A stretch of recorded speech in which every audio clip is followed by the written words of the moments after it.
Hi there, this is Lakshmi, Chartered Accountant. In this session, we are going to look about agricultural income. Agricultural income is an exempted income as per Section 10, Class 1 of the Income Tax Act 1961. Section 10, Class 1 provides that agricultural income is not to be included in the total income of the assessee. The reason behind the exemption is the provision given in the Constitution of India. As per entry 82 of list 1 of 7th Schedule to Article 246 of the Constitution of India, power to levy tax on income other than agricultural income vests with central government. As per this provision, the central government is not having the authority to levy tax on agricultural income. Even if they are indirectly taxing the agricultural income by means of integration of agricultural income and non-agricultural income in case of individuals, HUFs, and other assessees who is having slab rate of tax. These are the things which we are going to discuss in this session. What is agricultural income? The definition for agricultural income is given under Section 2, Class 1A of Income Tax Act 1961. Under Section 2, Class 1A, agricultural income means subclass A, any rent or revenue derived from land which is situated in India and is used for agricultural purposes. Subclass B, any income derived from such land by agricultural operations, including processing of agricultural produce so as to render it fit for the market or sale of such produce. Any income attributable to a farmhouse subject to satisfaction of certain conditions specified in this regard in Section 2, Class 1A. As per subclass A, two things are there. One is rent and the other one is revenue. In case of a subclass B, there is also two cases. One is income derived from agricultural operations as well as sale of such produce. And subclass C, there is only one concept, that is income from the farm building. So we see all these provisions in detail. First, Section 2, Class 1A, Subclass A. Rent or revenue derived from land situated in India and used for agricultural purposes. To consider a particular income under this subclass, the income has to fulfill three conditions. The first condition is rent or revenue should be derived from the land. The second condition is the land has to be situated in India. If the agricultural land is situated in a foreign country, then the entire income would be taxable as income from other sources. And the land should be used for the agricultural purposes. If these three conditions are fulfilled, then the rent or revenue derived from land situated in India and used for agricultural purposes is included as agricultural income and it is exempted. What is rent? Rent is the amount received in money or in kind by one person from the another by letting out the agricultural property for the purpose of use it. The rent can either it is received by the original owner or by the original tenant. So for considering the income under this provision, the ownership of the land is not necessary. So the rent received by the owner as well as by the original tenant from the subtenant is also treated as agricultural income. The revenue is having a much broader scope. It includes income other than rent. For an example, fees received for renewal for grant of land on lease would be revenue derived from the land. Lease rent is rental income, but any other income other than rent is taken as revenue. Income derived from such land by agriculture. Actually, the definition for agriculture is not given in Income Tax Act. Only the definition for agricultural income is given. So for the purpose of agriculture, we have to take the definition in common parlance. In common parlance, agriculture is a cultivation of a field involving human skill and labor on the land. As well as it means tilling of the land, sowing of the seeds and similar operations. For this purpose, which means for considering the income under this category, the operations are classified into two. One is basic operations and the other one is subsequent operations. Basic operation is nothing but operation by the agriculturalist which are absolutely necessary for the purpose of effectively raising produce from the land, which means any activity which is rendered by the agriculturalist up to the point of cultivation, including cultivation, is a basic operation. Subsequent operations or operations to be performed after the produce sprouts from the land, which means weeding and digging are subsequent operations. Subsequent operations would be in conjunction with the basic operations, which means if an agriculturalist is doing only the basic operations, then it comes under agricultural income. If he is doing both basic operations as well as subsequent operations, the income comes under agricultural income. If a person is doing only the subsequent operation, if the person is doing only the subsequent operation, then the income does not come under section 2, class 1A. It is treated as a non-agricultural income. And the term agriculture cannot be extended to all activities which have some distant relationship or indirect connection to the land. For an example, dairy farming, breeding, rearing of livestock, producing butter and cheese, as well as poultry farming. Even if these all things are rendered in the agricultural land itself by the agriculturist himself, it is not taken as an activity of agriculture because it is having only indirect connection to the land. It is not having direct connection to the land. So the income from these sources should not be treated as agricultural income.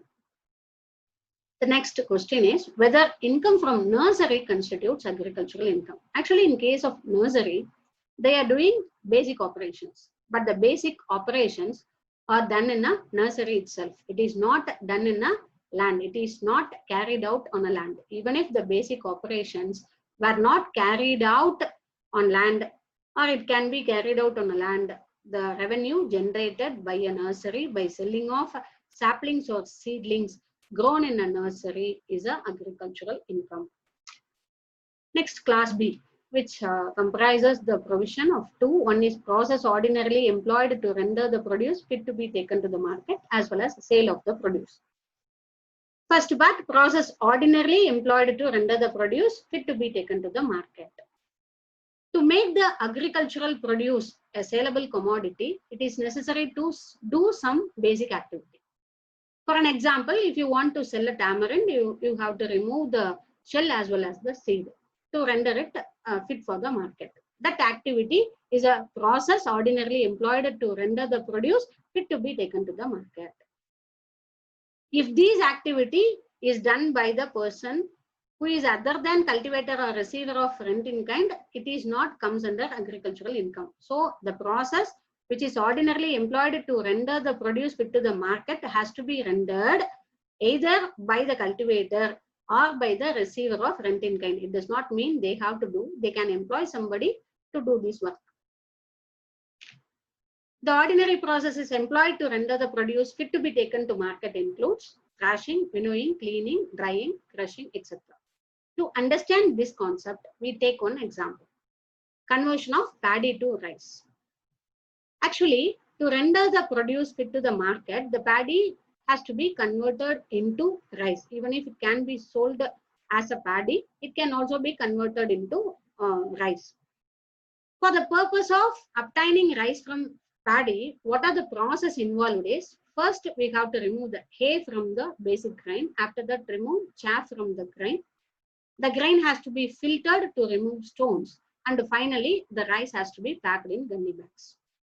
So these are all done by the agriculturist to render the produce fit to the market. Even if they are having an opportunity to sell it as a paddy itself, they can sell it as a rice also.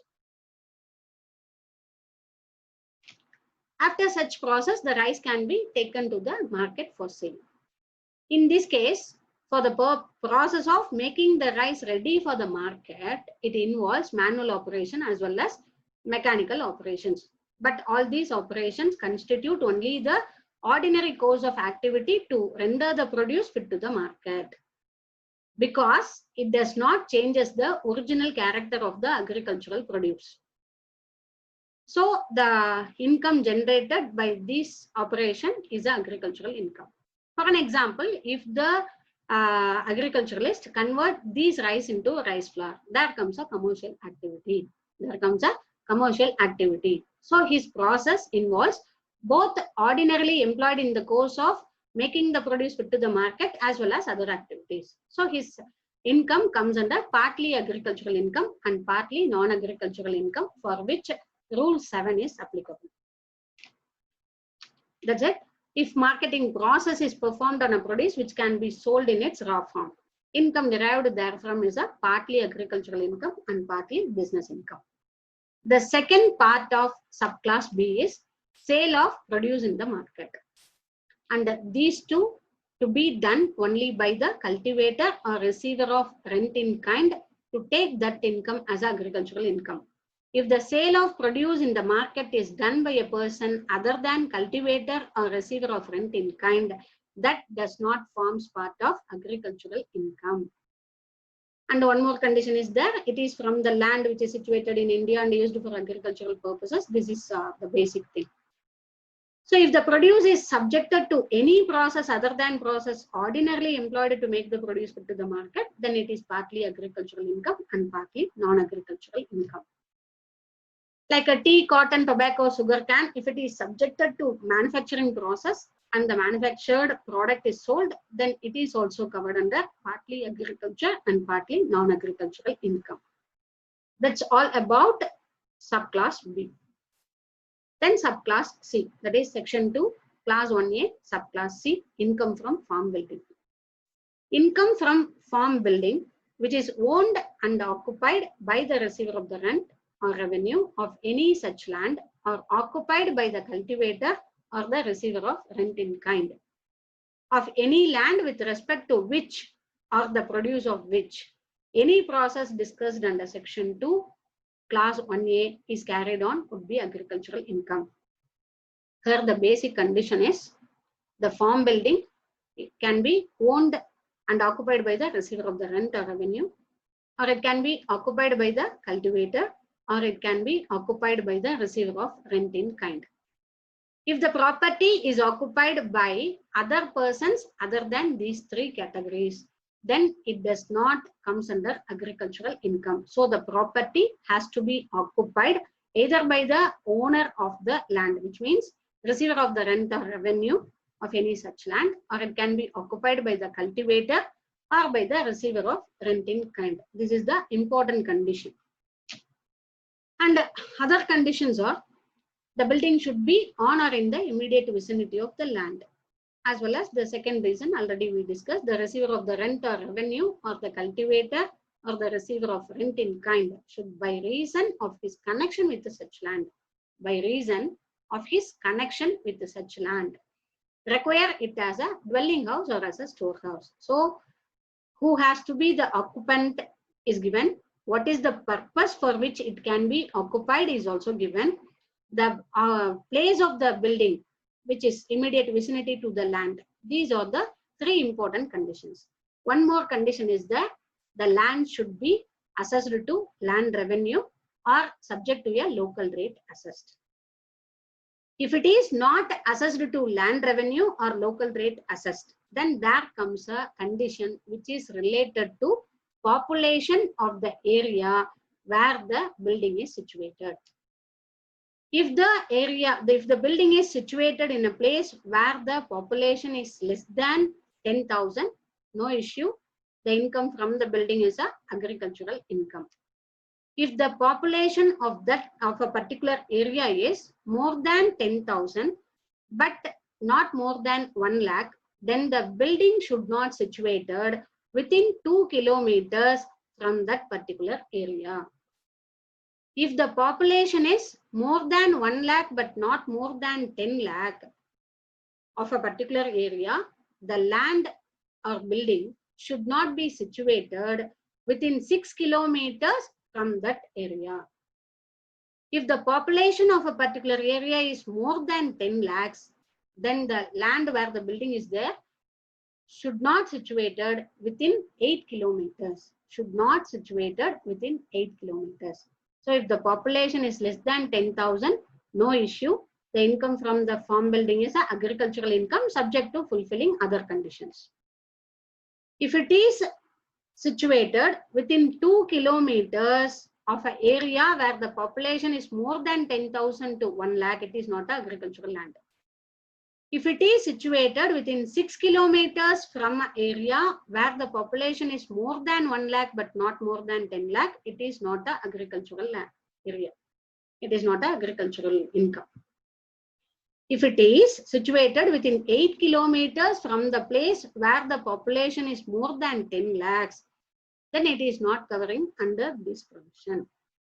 We see some examples. A place where the population is 9,000. So no problem, it is obviously, because population less than 10,000, obviously it is an agricultural land. The next case, population 12,000. So it comes in the second situation, that is population greater than 10,000, but not more than 1 lakh. The land or building should not situated within 2 kilometers. That is the condition. But here it is situated within 1.5 kilometers. So it is not an agricultural land. Not an agricultural. Actually, we should not say that it is not an agricultural land. The income from the farm building is not an agricultural income. Then the population is 11 lakhs. In case the population is more than 10 lakhs, the building should not situated within 8 kilometers. Here the building is within 2 kilometers. So it is not covered under this clause. Fourth point, the population is 80,000, which means it is in the case population between 1 lakh to 10 lakh. In that case, the land should not situated within 6 kilometers. Here it is situated within 3 kilometers. It is situated within 3 kilometers. Actually, in case the population is 10,000 to 1 lakh, it should not situate within 2 kilometers. Here it is 80,000. So it is beyond 2 kilometers. So it is an agricultural area. Population is 3 lakhs. In case of population 3 lakhs, it comes under this category. That is 10,000 to, 1 lakh to 10 lakh. So the land should not situated within 6 kilometers. Here it is situated within 4 kilometers. So it is not an agricultural land. In the next case, the population is 12 lakh, which means if the population is more than 10 lakhs, the land should not situated within 8 kilometers. Here it is within 5 kilometers. So it is not an agricultural area. In this case, the population is 8,000. No issue at all. We need not to check the kilometers. If the population is less than 10,000, it is taken under this category, agricultural income. That is, income from that particular building is agricultural income. Population 4 lakhs, which means it comes under the third criteria, that the land should not situated within 6 kilometers. That is, if the population is more than 1 lakh but not more than 10 lakh, the land should not situated within 6 kilometers. Here it is situated within 7 kilometers only. So we can take it as an agricultural land. And in the next case, the population 10 lakh 50,000, which means population more than 10 lakh, the land should not situate within 8 kilometers. Here it is within 8 kilometers, so it is not the agricultural land. Population 15 lakhs. So it should not within 8 kilometers. In this case, it is within 9 kilometers. So it is an agricultural land. So the condition is, if the land is not assessed to land revenue, if the land is not assessed to land revenue or local rate assessed by the government, then we have to check the condition with respect to population. If the land is assessed to land revenue, no need to check about the population. Would income arising from the transfer of agricultural land situated in urban area be agricultural income? Actually, transfer of agricultural land. If it is in rural area, it is exempted income. But if it is in an urban area, the capital gain arising from the transfer of urban agricultural land would not be treated as agricultural income under section 10, but will be taxable under section 45, which means capital gain is taxable. The next example is, A sells agricultural land situated in New Delhi for rupees 10 lakhs and makes a surplus of rupees 8 lakhs. New Delhi is an urban area. So the surplus will not constitute agricultural income exempt under section 10 clause 1 and will be taxable under section 45. Then comes indirect connection with land. Already we discussed about this. Non-agricultural income does not become agricultural merely on account of its indirect connection with the land. Some examples are there.